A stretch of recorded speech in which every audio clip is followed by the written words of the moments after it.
আমার আম্মু ডায়াবেটিক্সের রুগী ছিল, দুটো কিডনি আম্মুর খেয়ে ফেলছে। তখন আমি আমার নিজের একটা কিডনি দিছি। হাজারো মানুষের আনাগোনায় ব্যস্ত কুমিল্লা রেল স্টেশন।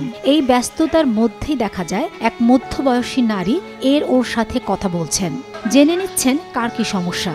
17 বছর ধরে নীরবে মানব সেবা করে চলছেন এক তৃতীয় লিঙ্গের মানুষ, নাম সাথী। তিনি পেশায় একজন ধাত্রী।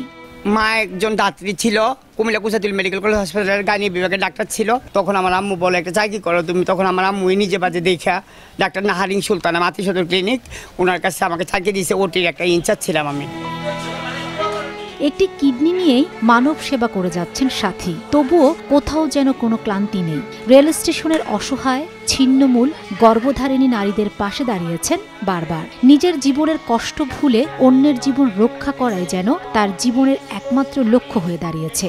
তো কেউ ভালোবাসে, কেউ ভালোবাসে না, কেউ ডাই, কেউ দেখেও মন খারাপ করেও দেখছে, যা কপালে যেহেতু আছে সেটা নিতেই হবে। 4 মাসের মধ্যে আমি 8-9টা রাত্রি সেবা দিচ্ছি। একটা মহিলার কষ্ট হইলে আমি আগের থেকেই আমার এটা খুব কষ্ট হয়। আমি তাদের পিছনে যাই বা ওরা আসে আমার কাছে, আসে একটা বুদ্ধি যুক্তি নিলে আমি ওদেরকে করাই দিই, পারলে সমস্ত কোলাইলে করাই দিই, আর নইলে আমি হসপিটাল দিয়ে দিই।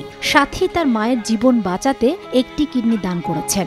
এখন একটি কিডনি নিয়েই বেঁচে আছেন তিনি। আমি অসুস্থ, আসা যাওয়া করতাম, যেটা করতাম আমার টাকা পয়সা দিয়ে আসতাম। তো আমার পরিবার কখনো আমাকে অবহেলা করে নাই, কখনো সমাজে অবহেলা করে নাই। মানবতার এই প্রতীক সাথীর হাতেই নতুন জীবনের আলো দেখছেন অনেক মা।